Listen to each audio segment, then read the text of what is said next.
Baik, assalamualaikum warahmatullahi wabarakatuh, teman-teman. Hari ini saya akan membagikan materi terkait dokumentasi keperawatan pada mata kuliah konsep dasar keperawatan. Baik, langsung saja kita mulai ya. Nah, apa saja nanti yang akan kita bahas yaitu ada terkait dengan standar dokumentasi, kemudian yang nomor dua terkait dokumentasi asuhan keperawatan berdasarkan proses keperawatan. Untuk pengertiannya, terkait dengan standar dokumentasi adalah suatu pernyataan tentang kualitas dan kuantitas dokumentasi yang dipertimbangkan secara baik untuk memperoleh pola pencatatan dan sebagai petunjuk ataupun pedoman pendokumentasian dalam tindakan keperawatan. Nah, kalau ada teman-teman standar dokumentasi, kita kan ada itu ada formnya. Kemudian ada ketika kita mengkaji pasien di IGD itu ada form tertentu, kemudian di ICU itu ada form tertentu juga. Nah, masing-masing bidang ataupun unit, misalkan di IGD, di ICU, di bangsal itu biasanya akan berbeda formnya. Kemudian untuk standarnya juga untuk dokumentasi perawatan seperti diagnosa, kemudian kriteria hasil ya, atau SLKI-nya ya, standar luarannya, kemudian standar intervensi keperawatannya itu sudah ada ya. Nah, kira-kira kenapa kita harus melakukan perlu adanya standar dokumentasi? Yang pertama, untuk mengidentifikasi kebutuhan asuhan keperawatan yang nanti dibutuhkan oleh pasien. Kemudian memberikan informasi ya, pola asuhan perawatan yang berkesinambungan ya. Kemudian sebagai alat komunikasi antar tim kesehatan, jadi teman-teman misalkan teman-teman sebagai nanti perawat misalkan jaga pagi, kemudian nanti akan dikomunikasikan ke perawat yang siang. Nah, itu sebagai standar dokumentasi. Jadi misalkan tindakan pasien selama di pagi hari itu apa saja ya, kemudian yang belum mungkin tindakannya akan dilakukan di siang harinya. Ya, jadi nanti di situ sebagai sarana komunikasi. Jadi tindakan yang sudah dilakukan sama yang belum dilakukan ke pasien itu nanti akan dicatat di dokumentasi. Kemudian membuat riwayat keperawatan pasien dapat dilacak manakala diperlukan secara hukum. Ya, kemudian komitmen perawat untuk memberikan perawatan yang aman, efektif, dan beretika dengan menunjung kuantabilitas untuk praktek profesional. Kemudian untuk tujuannya yaitu untuk mengetahui kemampuan perawat dalam memberikan asuhan keperawatan. Kemudian mengetahui mutu asuhan keperawatan. Kemudian dapat juga meningkatkan kualitas asuhan keperawatan, kemudian meningkatkan kepuasan pasien terhadap asuhan perawatan, kemudian menurunkan biaya perawatan, melindungi kepentingan pasien dan perawat, serta senantiasa meningkatkan kemampuan dalam memberikan asuhan keperawatan sehingga asuhan keperawatan dapat terjamin. Nah, di sini ada karakteristik standar dokumentasi perawatan. Yang pertama terkait dengan sudut pandang umum, di mana di sini standarnya itu ditetapkan oleh PPNI atau Perhimpunan Perawat Nasional Indonesia, yang nanti di sini akan distandarkan dari mulai proses perawatan ya, kemudian tujuan yang harus dituliskan ya, atau tujuan yang spesifik, kemudian dapat dipahami, yang nanti ketika perawat itu melakukan tindakan keperawatan semuanya akan diatur di sini. Kemudian sudut pandang perawat di sini menjelaskan karakteristik ini memberikan panduan bagi perawat untuk memberikan pertanggungjawaban yang profesional ya. Kemudian mampu meningkatkan kepuasan perawat sesuai dengan prosedur standar yang harus ditaati dengan kriteria hasil yang dapat mengevaluasi asuhan keperawatan. Kemudian dapat memberikan kerangka kerja bagi pendekatan sistematis untuk pengambilan keputusan ketika sedang ada di praktek atau lahan di rumah sakit ya. Kemudian untuk sudut pandang pasien di sini yang berarti karakteristik ini memungkinkan klien memberikan ide pertanggungjawaban terhadap kualitas asuhan keperawatan, kemudian meningkatkan kepuasan klien dan merefleksikan hak klien. Nah, karakteristik standar dokumentasi ini memberikan penetapan terhadap pelayanan keperawatan dan keuntungan bagi klien serta model pelayanan perawatan yang sesuai. Nah, untuk komponen standar dokumentasi di sini ada komunikasi, ya, kemudian ada akuntabilitas dan kewajiban serta keamanan. Nah, di sini teman-teman untuk standar dokumentasi yang terkait dokumentasi, maaf ya, terkait dengan komunikasi yaitu perawat melakukan dokumentasi yang berisi informasi yang akurat, relevan, dan komprehensif mengenai kondisi klien, kebutuhan klien, dan intervensi perawatan serta hasil kesehatan klien.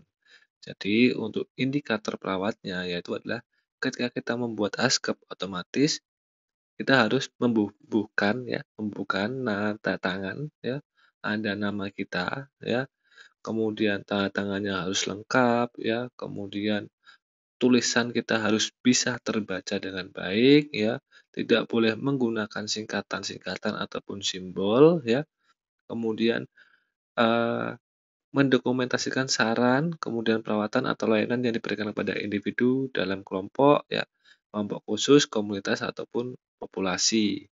Ya, kemudian kita kalau dalam mendokumentasikan asuhan keperawatan juga harus, diberikan, ada beberapa terkait dengan informasi teknologi. Jadi kalau zaman sekarang itu kan kita biasanya kan untuk ngaskep itu sudah menggunakan komputer ya.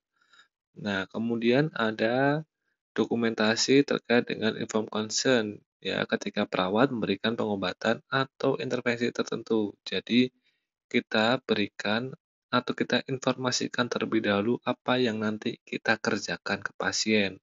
Ya, yaitu namanya informed consent. Jadi dikasih tahu dulu. Nanti misalkan tindakannya, nanti minta tolong misalkan dipersiapkan dulu ya, mungkin ada permisaan di area mana, di area tertentu. Nah, nanti silakan dipersiapkan dan dikomunikasikan sama pasiennya. Kemudian terkait dengan standar 2 terkait dengan akuntabilitas dan kewajiban, di mana perawat dalam mendokumentasikan asuhan keperawatan itu harus sesuai dengan standar profesional, dengan beretika, dan dengan peraturan dan kebijakan yang relevan dari rumah sakit. Nah, biasanya harus kalau nulis askep itu harus ada tanggalnya, jamnya ya, kemudian ada urutan kronologisnya. Jadi misalkan jam 7 pasiennya dilakukan tindakan apa, jam 8 ya, kemudian jam 9, jam 10. Jadi tidak boleh jam 8 terus tiba-tiba jam 11 kemudian kembali lagi ke jam 9 itu tidak boleh. Kemudian, pendokumentasian tidak boleh meninggalkan baris kosong pada lembar dokumentasi ya. Jadi semuanya harus, ditutup ya, ditutup kemudian harus tidak boleh ada, istilahnya lembar yang tidak, digunakan. Kemudian untuk mengkoreksi entry data atau masukkan data itu harus, harus tidak boleh keliru ya. Jadi semuanya harus istilahnya harus dipastikan terlebih dahulu.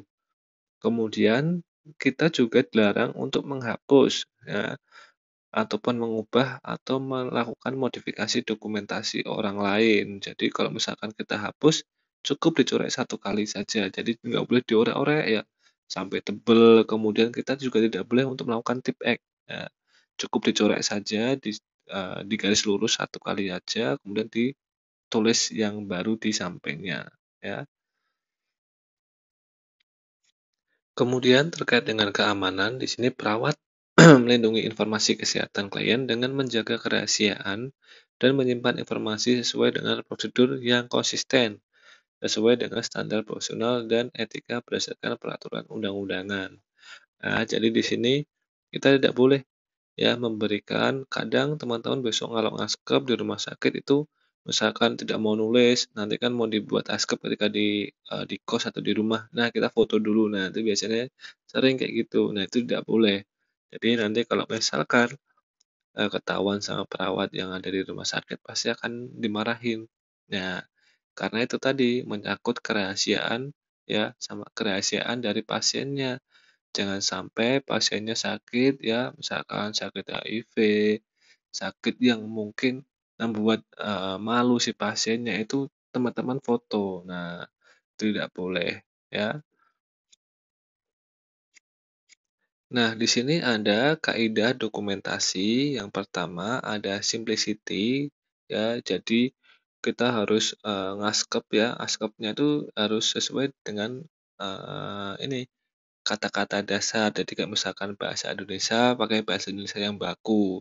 Jangan dipakein bahasa Jawa ya. Kemudian dipakein bahasa Jawa Timuran, ya tidak boleh. Ya, jadi pakai bahasa Indonesia yang sederhana dan mudah dipahami teman sejawat ya, teman antar profesi ya.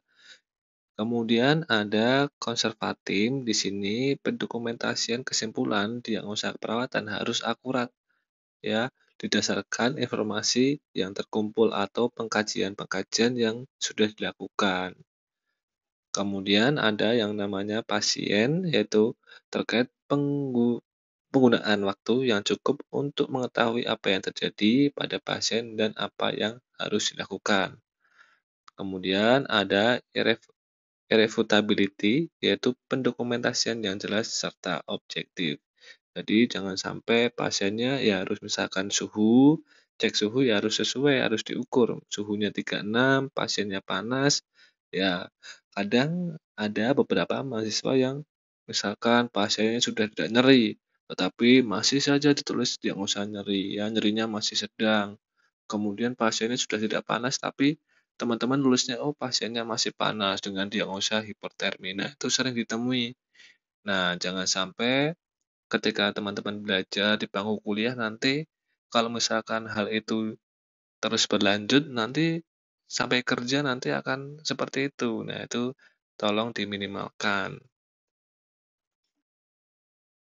Kemudian terkait dengan standar perawatan atau standar proses perawatan, yang pertama ada pengkajian ya.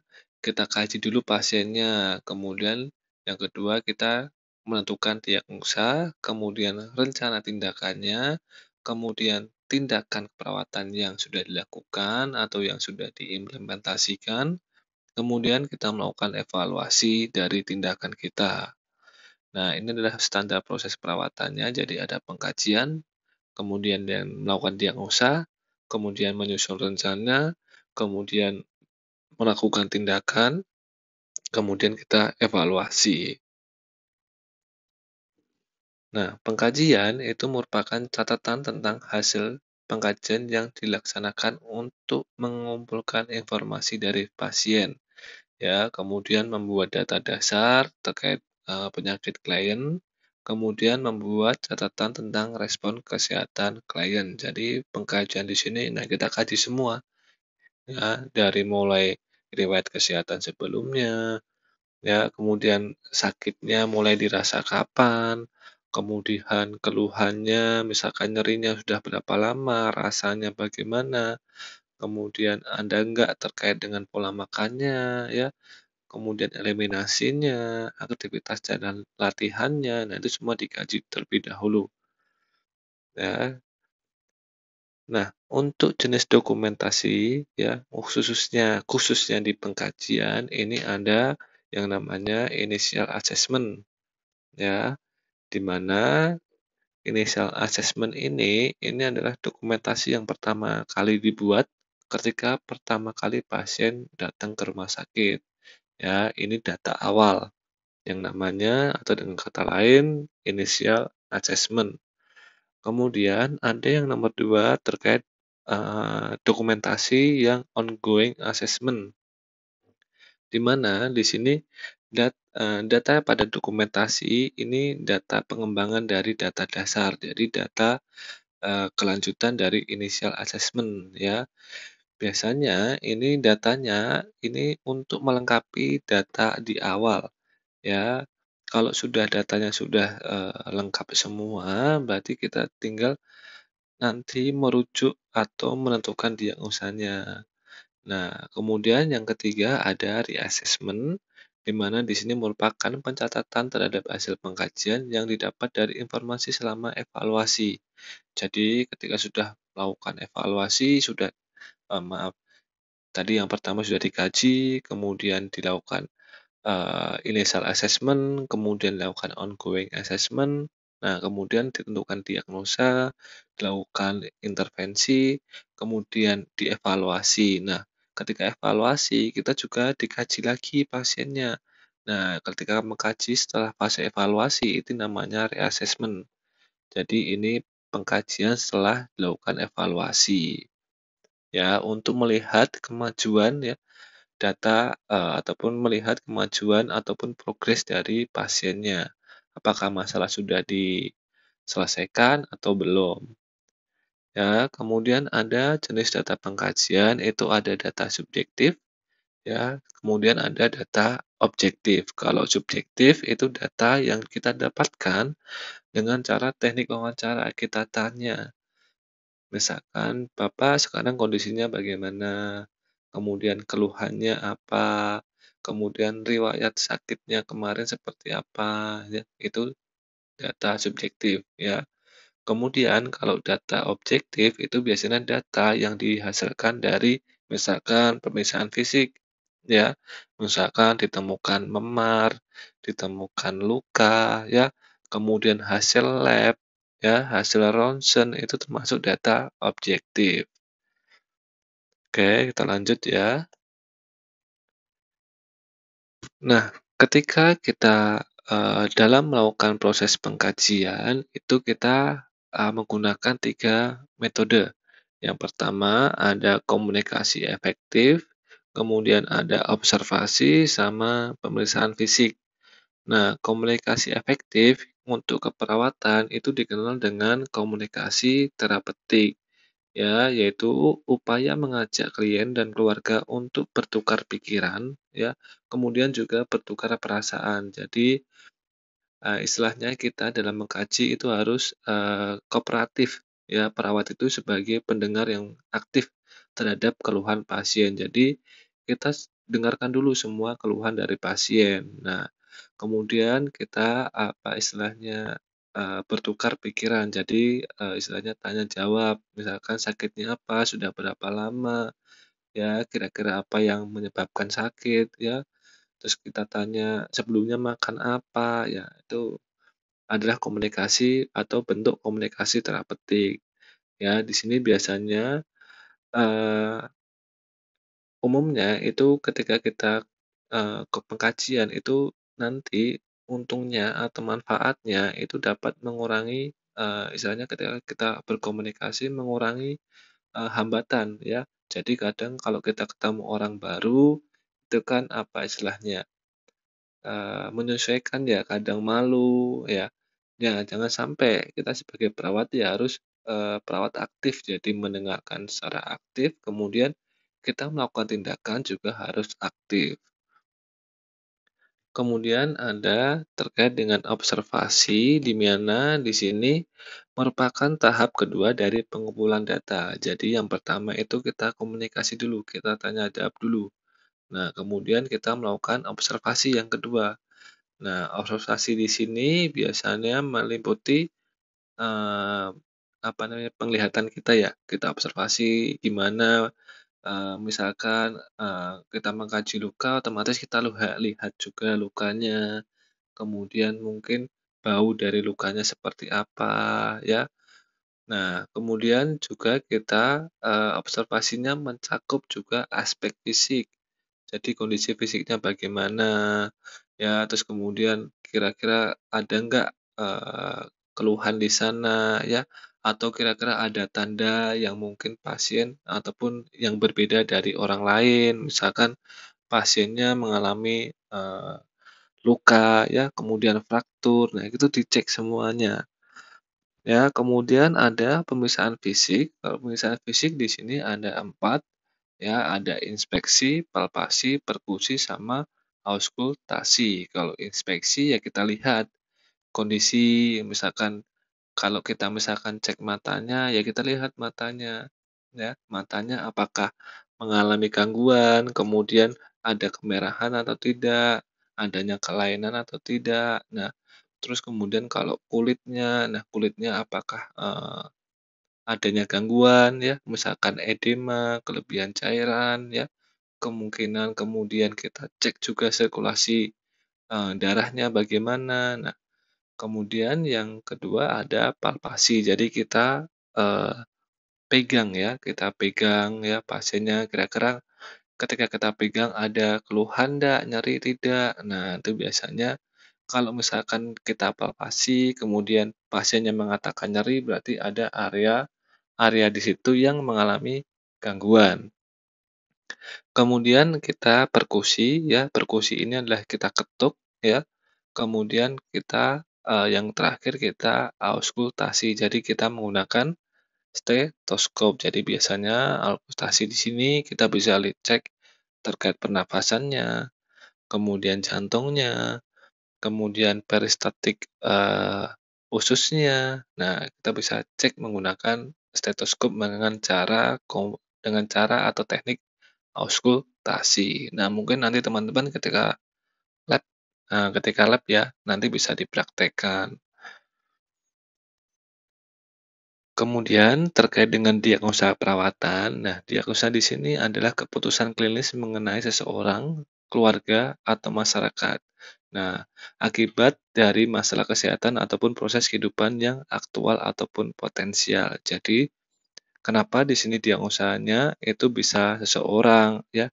Seseorang itu berarti pasien, kemudian ada juga keluarga ataupun masyarakat. Jadi teman-teman nanti ketika menjadi perawat itu tidak hanya menangani satu pasien saja, tetapi kadang teman-teman ketika perawatnya itu teman-teman masuk di area puskesmas ya ataupun, area di komunitas itu nanti kita akan mengasuh ya atau memberikan asuhan keperawatan terhadap keluarga. Jadi ada diagnosa yang khusus keluarga, kemudian masyarakat juga ada. Nah nanti, biasanya untuk prakteknya keluarga dan masyarakat itu nanti di semester 7 ya. Jadi nanti silahkan teman-teman ya, ketika sudah semester 7 nanti akan belajar, terkait dengan asuhan keperawatan pada keluarga dan masyarakat. Nah, untuk diagnosa sendiri itu harus didukung oleh data, ya. Kalau di Nanda itu harus tanda dan gejalanya. Jadi misalkan kita mendiagnosa seseorang itu harus ada tanda gejalanya terlebih dahulu ya, tanda dan gejala ini biasanya akan muncul di pengkajian. Jadi misalkan pasiennya mengeluh nyeri, nah nyerinya di mana? Di area perut, kemudian ketika digerakkan sakit apa tidak, kemudian ketika, buang air besar ada, keluhan apa tidak. Nah nanti akan terlihat di sini tanda dan gejalanya. Misalkan kalau lagi diare ya otomatis tanda gejalanya misalkan popnya cair ya, popnya lebih dari 3 kali sehari ya, pasiennya terlihat lemas ya, kemudian pucat. Nah, itu harus ada tanda gejalanya. Oke. Nah, untuk diagnosa ya, ini ada perbedaan diagnosa perawatan dengan diagnosa medis. Ya, kalau diagnosa medis itu fokusnya pada faktor-faktor, penyakit saja atau faktor-faktor terkait dengan pengobatan penyakit. Kemudian kalau yang keperawatan itu terkait dengan reaksi atau respon klien terhadap tindakan keperawatan dan tindakan medis lainnya.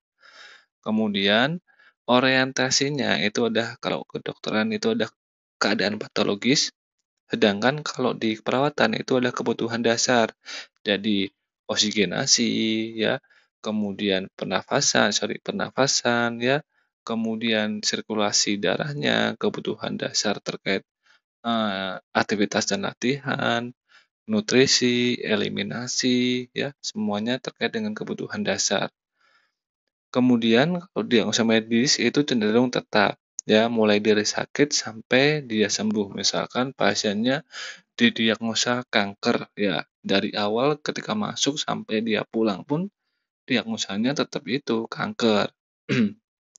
Sedangkan kalau perawat itu berbeda, ya. Misalkan pasiennya kanker, ya, pasiennya di awal mengeluh, nyeri, ya otomatis diagnosanya nyeri, ya. Kemudian setelah dirawat pasiennya, ternyata nyerinya berkurang, tetapi pasiennya ternyata ketika dilakukan, kemoterapi, ya, pasiennya mengalami penurunan berat badan, tidak mau makan, ya otomatis diagnosanya pasti akan berubah, ya.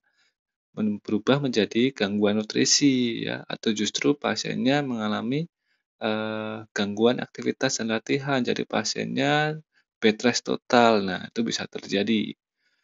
Kemudian diagnosa medisnya itu mengarah pada tindakan medis yang sebagian dilimpahkan kepada perawat.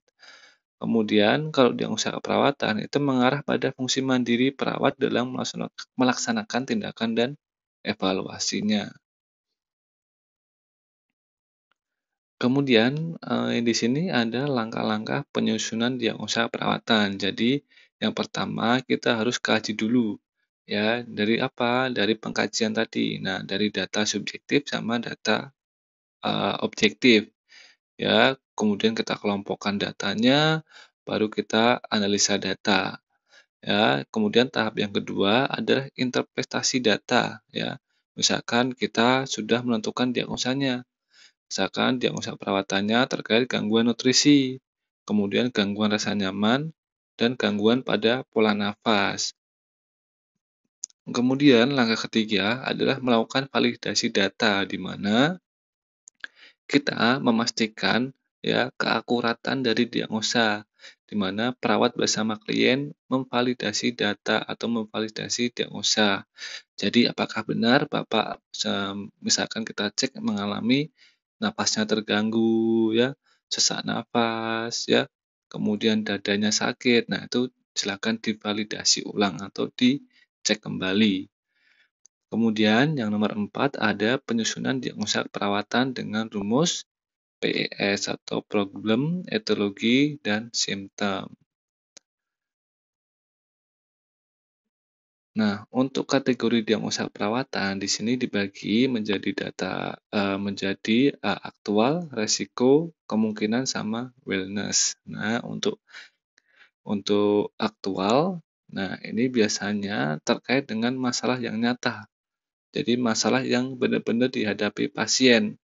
Misalkan pasiennya mual muntah, kemudian diare. Nah, itu data aktual. Jadi diagnosanya gangguan, kenyamanan ya, keamanan dan kenyamanan terkait dengan mual muntah ya, kemudian diagnosa diare, ya, kemudian diagnosa, eee, oh maaf, di sini hasil pengkajian ditemukan klien mual muntah, diare, dan turgor jelek selama 3 hari.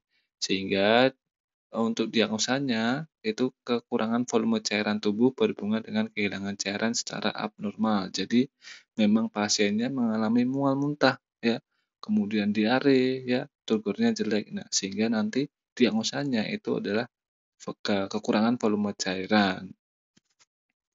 Kemudian ada namanya diagnosa resiko, di mana di sini, resiko adalah belum terjadi. Jadi belum ada apa istilahnya, masalah. Tetapi ini nanti akan menjadi resiko, misalkan resiko gangguan integritas kulit, ya, berhubungan dengan diare terus-menerus. Nah, di sini misalkan pasiennya diare, ya, otomatis cairan yang ada di si tubuh otomatis akan dikeluarkan, ya. Nah, karena cairannya berkurang otomatis tubuh itu kan otomatis akan melembabkan kulit. Nah, jadi cairannya yang seharusnya digunakan untuk melembabkan kulit nanti akan hilang, ya, akan hilang, terbuang karena tadi, karena diarenya tadi. Ya, kemudian ada juga resiko infeksi, misalkan pasiennya ada luka DM, nah itu bisa ya tidak diagnosa resiko infeksi, atau paling tidak pasien habis, pembedahan. Nah, biasanya kan ada resiko terkait infeksi ketika, pos operasi. Nah, itu bisa. Kemudian yang nomor 3 ada diagnosa kemungkinan. Biasanya ini menjelaskan perlu adanya data tambahan untuk memastikan masalah keperawatan kemungkinan. Jadi di sini, masih memungkinkan ya atau kemungkinan, ada, misalkan diagnosanya di sini contohnya kemungkinan gangguan konsep diri atau harga diri rendah yang berhubungan dengan diare. Jadi diagnosanya mungkin ini, pasiennya karena tadi diare, dia malu ya. Kemudian ya misalkan dia kalau diare kan baunya nggak enak ya, kemudian, kentut. Nah, itu kadang nggak enak sama temen ataupun, pasien di sebelahnya. Nah, otomatis di sini mengalami kemungkinan gangguan konsep diri atau harga diri terkait dengan diare. Kemudian yang nomor 4 ada diagnosa perawatan terkait wellness atau sejahtera, di mana di sini dijelaskan mengenai keputusan klinik tentang keadaan individu, keluarga, ataupun masyarakat dalam transisi dari tingkat sejahtera menuju tingkat sejahtera yang lebih tinggi. Jadi, ada 2 kunci yang harus ada, yaitu sesuatu yang menyenangkan pada tingkat kesejahteraan lebih tinggi, kemudian adanya status dan fungsi yang efektif. Jadi, diagnosanya itu menuju yang seharusnya bagus, yang sudah bagus, ini ditingkatkan kembali. Oke, begitu ya. Nah, di sini adalah contoh, terkait analisa data. Jadi, kita di sini, di atasnya di sini, sebelum ke analisa, kita pengkajian dulu. Nah, ketika sudah selesai pengkajian, otomatis kita analisa data. Jadi, data apa saja yang penting ya, untuk menunjang diagnosa keperawatan atau diagnosa yang mungkin kita mau tegakkan. Jadi, di sini misalkan pasiennya mengeluh nyeri. Ya, nyerinya berubah ya ketika berubah posisi, perasa nyeri, kemudian melakukan aktivitas berjalan, perasa nyeri. Jadi kalau nyeri itu pengkajiannya harus PGRST ya. Kemudian Q-nya itu adalah P itu penyebab ya, Q itu quality, R itu region, tempatnya di mana, kemudian skalanya berapa, kemudian nyerinya tuh waktunya kira-kira berapa lama, yang T ya. Nah, jadi nyerinya terasa panas, kualitasnya, kemudian region atau tempatnya itu di mana, di tengah ya. Berarti kalau di sini tengahnya di mana, di tengah perut, kanan atas ya. Kemudian skalanya skala 8 ya. Kemudian nyerinya timbul atau hilang timbul selama 30 menit ya. Di sini klien mengatakan timbulnya nyeri secara mendadak ya. Klien mengatakan cara mengatasinya dengan tiduran dan minum obat parasetamol. Ya, kemudian ini adalah data subjektifnya. Ya, data subjektif, data yang dikatakan oleh pasien. Ya, semua pokoknya kalau data subjektif itu data yang berasal dari ucapan klien. Jadi omongannya klien itu atau keluhannya klien itu masuk ke data subjektif. Kemudian ada data objektif, ya. Kalau data objektif di sini misalkan kita cek kesadarannya pasien.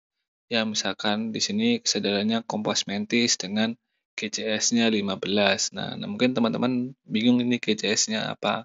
Jadi kalau GCS ini glaukoma scale. Jadi kita untuk mengukur tingkat kesadaran pasien. Nah, ini kalau 15 berarti normal. Kemudian kita cek keadaan umumnya pasien apa, sedang, kemudian tanda-tanda vital, tekanan darah itu masuknya ke data objektif. Karena data tekanan darah itu tidak bisa diucapkan sama pasien ya. Data tekanan darah kan kita hasil pengukuran toh. Hasil pengukuran kita cek tekanan darahnya, cek nadinya, cek respirasinya, cek suhunya ya. Kemudian mungkin ada kita cek lagi terkait dengan kulitnya, ya kita cek lukanya, ya pokoknya kalau DO itu data objektif itu data yang hasil dari observasi. Ya mungkin saja DO di sini hasil dari pemeriksaan labnya boleh, hasil dari pemeriksaan ronsennya hasilnya seperti apa. Nah itu boleh ditambahkan di data objektif. Ya karena data itu kan bukan asalnya dari ucapan klien. Nah pokoknya kalau data dari ucapan klien itu maksudnya data subjektif. Nah, untuk etiologinya itu kita masukkan karena tadi pasiennya mengeluh nyeri, berarti nyerinya karena apa? Ya, apakah karena agent injury fisik ya, kimiawi ataukah ada sesuatu, ini, apa ya, fisik, kimia sama, saya lupa ya. Jadi nanti bisa dicek terkait etiologinya, terkait nyerinya, ada fisik, kemudian kimia atau, yang lainnya saya lupa ya. Ada 3 kalau 4 kalau tidak salah. Kemudian masalah diagnosa perawatannya, ya ini, gangguan rasa nyaman nyeri berhubungan dengan agen injury fisik ya, atau, misalkan gangguan, kekurangan ya, kekurangan nutrisi atau gangguan kekurangan nutrisi berhubungan dengan apa, ya. Apakah, misalkan gangguan metabolisme tubuhnya, gangguan, makannya, atau justru adanya gangguan, menelannya. Jadi kalau menelan kan nanti pasiennya susah makan. Nah, sehingga nanti menyebabkan diagnosa atau muncul diagnosa, gangguan, kekurangan nutrisi ya. Nah, nanti silahkan nanti, kita otomatis di perawatan dasar di konsep perawatan dasar nanti kita akan belajar ya, terkait dengan bagaimana merumuskan diagnosa, bagaimana cara pengkajian ya, kemudian menentukan diagnosa, kemudian melakukan intervensi ya, implementasi sama evaluasi. Nah, nanti, mungkin habis setelah UTS ya. Nah, kemudian ada yang namanya perencanaan. Jadi tadi setelah dikaji, ya kemudian dianalisa data, kemudian sudah kita tentukan diagnosanya, otomatis kalau sudah tentukan diagnosanya, otomatis apa yang harus kita lakukan? Nah, kita harus membentuk suatu rencana ya, atau langkah-langkah pemecahan masalah ya. Kemudian, rencana tindakannya itu seperti apa nanti kita akan tulis di sini yang disesuaikan dengan diagnosa perawatan. Makanya kemarin kan ada teman-teman sudah beli, STKI, SIKI ya, kemudian ada SLKI ya. Nah, tahap-tahap perencanaan perawatan itu kita harus menentukan dulu prioritas masalahnya, ya. Jadi prioritas masalah kita menuju pada hierarki kebutuhan dasar manusia. Nah, di sini belum ada, mungkin nanti saya akan tambahkan sedikit ya, atau teman-teman bisa cari terkait dengan Abraham Maslow. Jadi itu ada hierarki kebutuhan dasar manusia, ya. Nanti kita sesuaikan dengan itu. Ya, kemudian dalam menentukan perencanaan, kita juga harus menentukan kriteria hasil. Kemudian tindakannya kita harus sesuai atau onek. Kemudian kriteria hasilnya harus smart. Nah, nanti kita lihat ya di sini ya. Dalam menentukan perencanaan atau kita menyusun kriteria hasil, ya, jadi kira-kira setelah dilakukan tindakan, kira-kira targetnya kita ke pasien itu apa? Nah, targetnya itu nanti kita tuliskan di kriteria hasil. Ya, jadi kita hasilnya misalkan tadi nyeri nyeri skala 8. Nah, tadi nyeri skala 8. Nah, kita targetnya kira-kira selama 2 hari itu pasien skalanya jadi nurun lah. Ya, dari mulai 8 kita dilakukan perawatan 2 kali 24 jam atau 2 hari, skalanya kira-kira kriterianya gitu kira-kira besok itu harus minimal 2 lah. Ya, kita tentukan dulu. Ya, kemudian pasiennya sudah tidak mengeluh nyeri ya. Pokoknya kriteria hasil atau kriteria yang nanti kita inginkan dari pasien atau kriteria yang nanti kita terapkan itu harus nilainya itu harus smart ya. Kemudian rencana tindakannya itu kita harus connect. Nah, kita lihat di sini ya. Nah, smart di sini adalah spesifik, measurable, kemudian achievable ya, kemudian reasonable, kemudian ada time ya. Ini time ya. Jadi kalau dalam kita menentukan kriteria hasil ya atau targetnya pasien itu harus spesifik ya, tidak boleh memiliki makna yang ganda. Jadi misalkan nyeri ya kita fokuskan nyerinya nanti misalkan harus turun ya. Jadi tidak boleh pasiennya diagnosanya nyeri, kita malah justru kriteria hasilnya pasien tidak mengeluh sesak nafas ya.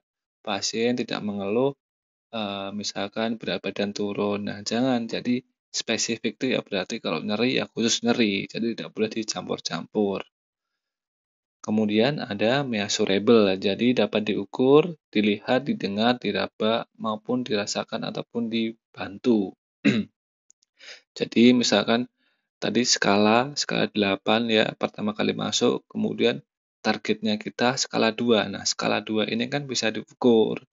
Kemudian mungkin ada tekanan darah, mulai pasiennya masuk tekanan darahnya ternyata 180 ya, hipertensi.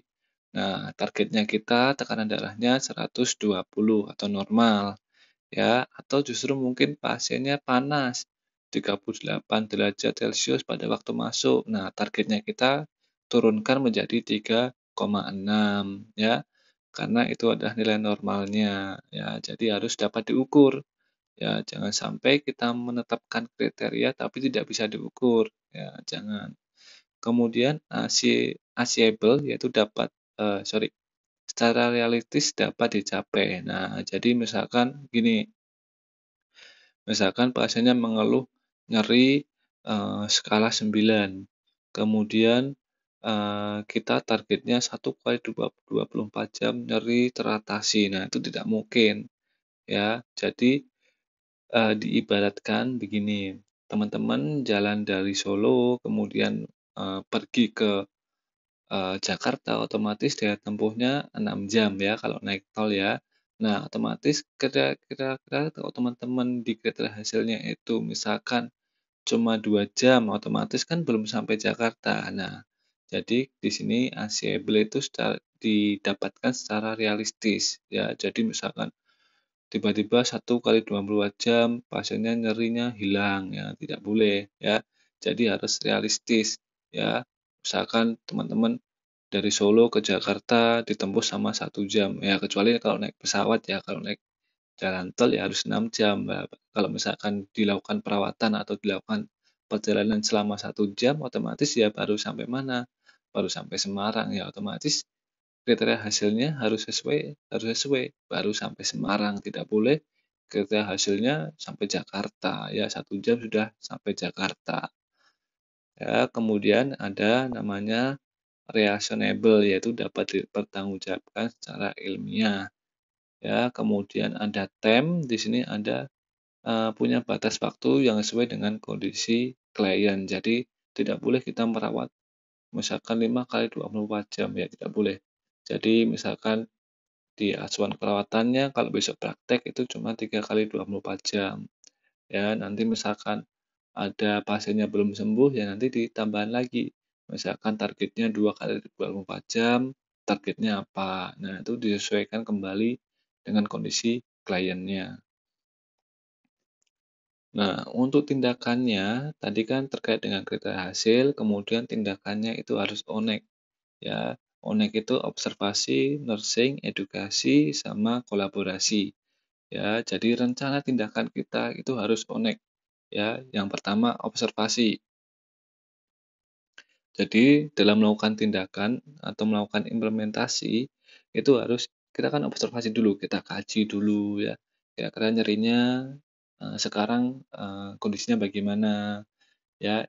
Kemudian kita monitoring tekanan darahnya, kemudian keluhannya pasien, sekarang kondisinya seperti apa, ya. Jadi kita mengkaji itu, misalkan kaji tekanan darah, ya, kaji skala nyeri, ya, kemudian monitoring tekanan darah, ya, kemudian kaji luka, ya, kemudian monitor tanda-tanda infeksi, ya. Kalau observasi di sini biasanya cuma melihat, ya, kita observasi. Kita lihat saja ya.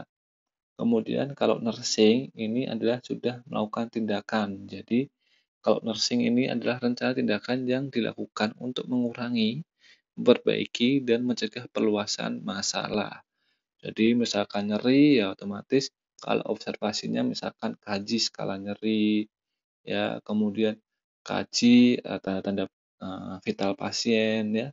Kemudian kalau nursingnya otomatis kita bisa melakukan kompres hangat ya, kemudian terapi aromaterapi ya, kemudian terapi relaksasi ya, karena pasiennya nyeri otomatis kita relaksasi ya, kita berikan misalkan hipnoterapi. Nah, itu boleh, itu adalah nursing-nya kita atau tindakan ya.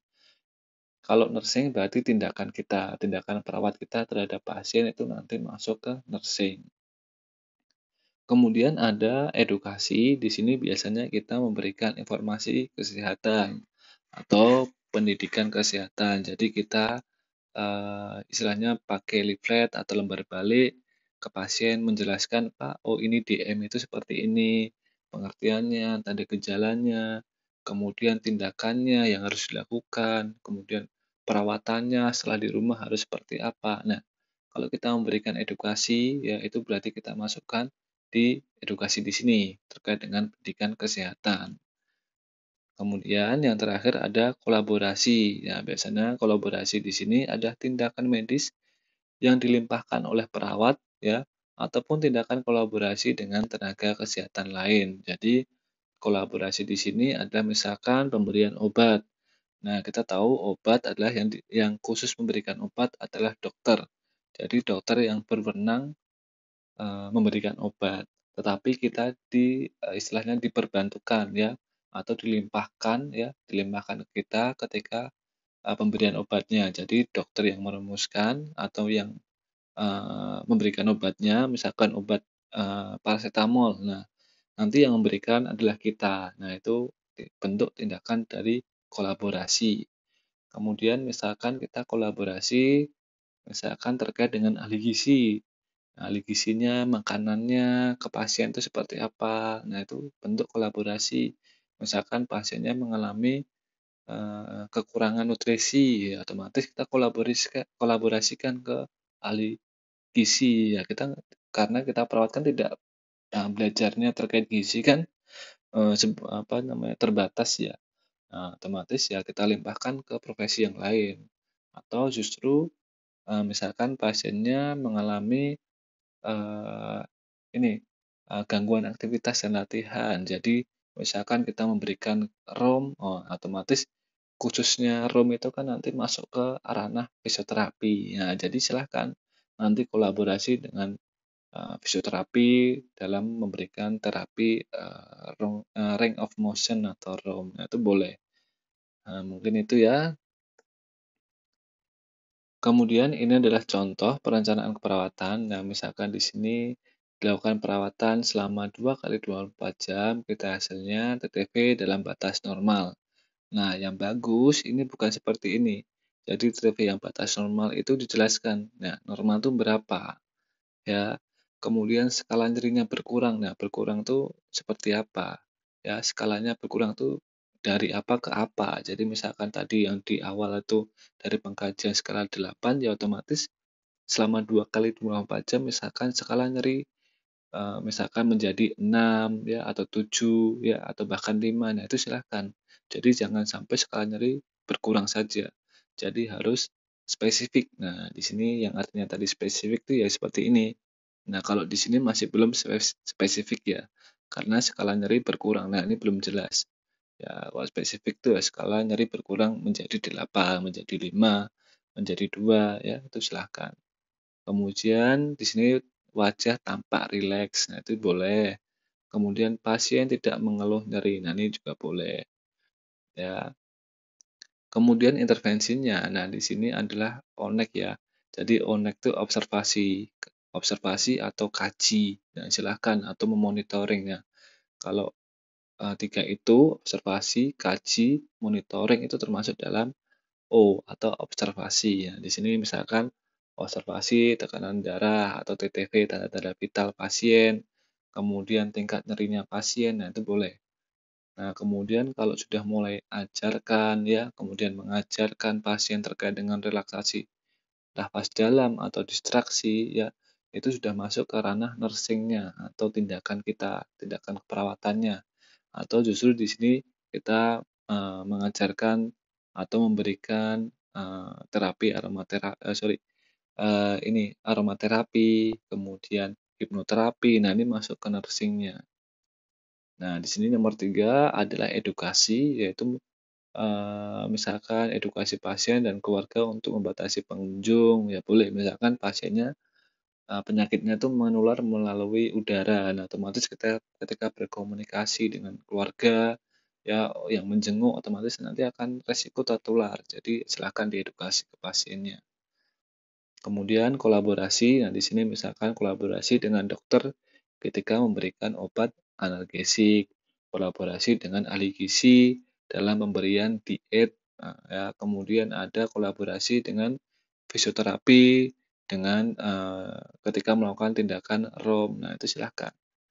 Kemudian untuk rasional di sini untuk, teman-teman di sini sudah dihilangkan ya. Jadi untuk rasionalnya ini sudah tidak ada, jadi cukup sampai intervensi saja. Nah, biasanya kalau rasional itu biasanya mencakup kenapa toh kok perlu dilakukan TTV, ya, kenapa kok toh kok perlu diajarkan teknik nafas dalam, ya, kenapa kok bisa kenapa, apa kok diberikan pendidikan kesehatan, kenapa kok diberikan obat analgesik, ya itu rasional. Tapi sudah tidak ada ya. Kemudian lanjut ke implementasi. Implementasi adalah serangkaian kegiatan yang dilakukan oleh perawat untuk membantu pasien dari masalah status kesehatan yang dihadapi ke status kesehatan yang baik ya, yang mengabarkan kita hasil yang diharapkan. Jadi implementasi itu tindakan yang sudah dilakukan ya. Jadi jamnya ketika kita melakukan di pagi hari, kita misalkan pagi kita kaji dulu, kemudian jam 8 kita kaji ya, kemudian jam 9 kita berikan intervensi, masukkan obat ya, kemudian misalkan dilakukan pemeriksaan cek abdomen ya, ronsen. Nah, itu semua tindakannya itu nanti sesuai dilakukan ya. Jadi misalkan jangan sampai nanti teman-teman ketika ngaskep ya tidak dilakukan tapi ditulis. Nah, itu sering biasanya saya temukan mahasiswa seperti itu. Jadi ya silahkan apa yang dilakukan ya udah itu saja yang ditulis, begitu ya. Nah, implementasi di sini ada dibagi menjadi tiga, yaitu independen implementasi, ya. Jadi independen ini implementasi yang dilakukan atau diprakarsai oleh perawat sendiri. Ya, kalau yang independen atau interdependen atau kolaboratif ini biasanya tindakan kerjasama sesama tim keperawatan ataupun tim kesehatan lainnya. Jadi kalau independen ya perawat saja ya. Tapi kalau di sini kolaborasi ini tindakan kerjasama. Jadi misalkan kita kerjasama sama dengan dokter, kerjasama sama ahli gizi, nah itu masukkan di collaborative implementation. Nah, kalau yang terakhir ada dependent implementasi. Jadi tindakan perawatan atas dasar rujukan dari profesi lain seperti ahli gizi, psikoterapi, psikolog, dan sebagainya. Jadi kalau yang independen atau yang kolaboratif ini kerjasama. Tetapi kalau dependent implementation di sini kita tindakannya itu hasil dari rujukan. Jadi misalkan ahli gizi nyuruh kita apa, fisioterapi nyuruh kita apa, psikologi nyuruh kita apa, ya nanti kita kerjakan. Nah itu namanya dependent implementation. Nah, ini adalah contoh implementasi. Jadi, misalkan ada tanggalnya, ada jamnya, ya. Nah, nomor diagnosanya. Jadi, kalau diagnosa tadi kan ada satu itu nyeri, ya toh. Kemudian ada diagnosa yang kedua terkait dengan nutrisi, ya silahkan ditulis. Ya. Kalau misalkan nomor diagnosa satu, tindakan kita apa yang sudah dilakukan, misalkan observasi. Ya, observasi di sini, kemudian kita cek responnya pasien. Jadi, bentukannya seperti ini. Ketika kita melakukan TTV, itu harus ada tanda S dan O-nya. Jadi, subjektif sama objektifnya. Jadi, misalkan data subjektifnya, pasien mengatakan,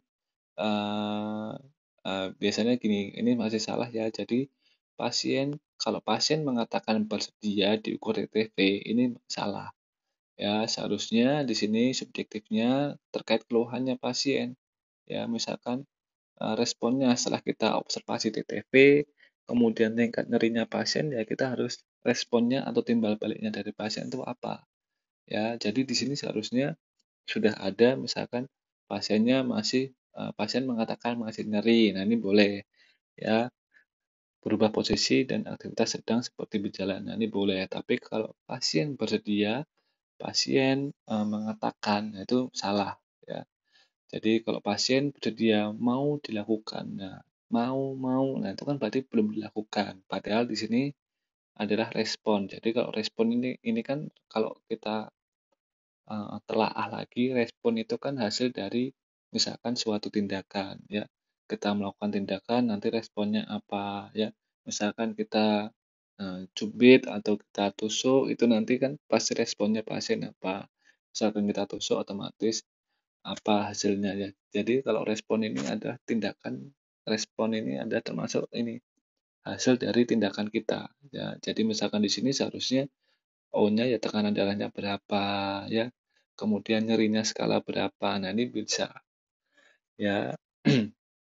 Kemudian kolaborasi memberikan obat analgesik. Nah, ini di sini kalau di S ini kan pasien mengatakan bersedia, berarti kan belum diberikan obatnya toh. Seharusnya di sini kolaborasi memberikan obat analgesik. Nah, biasanya pasien yang benar adalah pasien mengatakan sudah enakan setelah diberikan obat analgesik. Nah, jadi beda yang bersedia sama yang pasien merasa, ya itu pasti akan berbeda. Kalau bersedia di sini kan berarti belum diberikan obat analgesik, ya. Kemudian pasien tampak kooperatif, di sini juga saya rasa masih kurang karena sebetulnya ketika diberikan obat analgesik biasanya pasien apa? Pasien tampak rileks ya, atau pasien tampak misalkan menahan nyeri ketika diberikan obat analgesik. Nah, itu silakan ditulis. Jadi kalau pasien tampak kooperatif, ya ini salah, ya, belum tepat, ya. Kemudian mengajarkan teknik relaksasi. Jadi pasien mengatakan nyerinya berkurang setelah dilakukan terapi relaksasi, boleh. Ya, jangan sampai pasiennya bersedia diberikan teknik relaksasi. Nah, itu salah. Ya, kemudian yang O itu adalah misalkan kita cek RR-nya atau respirasinya, kemudian skala nyerinya. Nah, ini boleh masuk ya. Terus tanda tangan. Terus kemudian yang terakhir adalah evaluasi keperawatan. Jadi evaluasi merupakan tahap akhir dari rangkaian proses keperawatan yang berguna apakah tujuan dari tindakan perawatan telah dilakukan ya atau telah tercapai atau apakah sudah tercapai atau perlu ada tindakan yang lain ya nanti dievaluasi. Ya, di sini evaluasi harus SWOT ya. SOAP. Jadi S ini termasuk subjektif, data subjektifnya dari pasien, kemudian O-nya ini adalah data objektif, kemudian A ini adalah terkait dengan diagnosanya, sudah teratasi atau belum, P-nya itu planning-nya, apakah perlu dilanjutkan intervensi atau enggak dihentikan intervensi.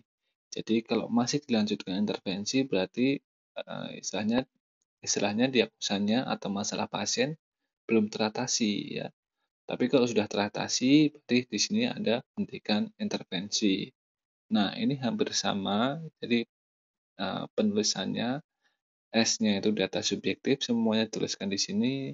O-nya itu data objektif, semua tuliskan di sini. Kemudian kita A-nya ini terkait dengan diagnosanya, ya sudah teratasi atau belum. Ya, kemudian P-nya itu planning-nya. Mungkin planningnya ke depannya diberikan kompres hangat, ya, diberikan teknik distraksi, diberikan aromaterapi, hipnoterapi. Nah, itu silahkan nanti dilanjutkan intervensinya di sini ya. Nah, oke, mungkin itu saja yang dapat saya sampaikan. Kurang lebihnya saya mohon maaf. Assalamualaikum warahmatullahi wabarakatuh.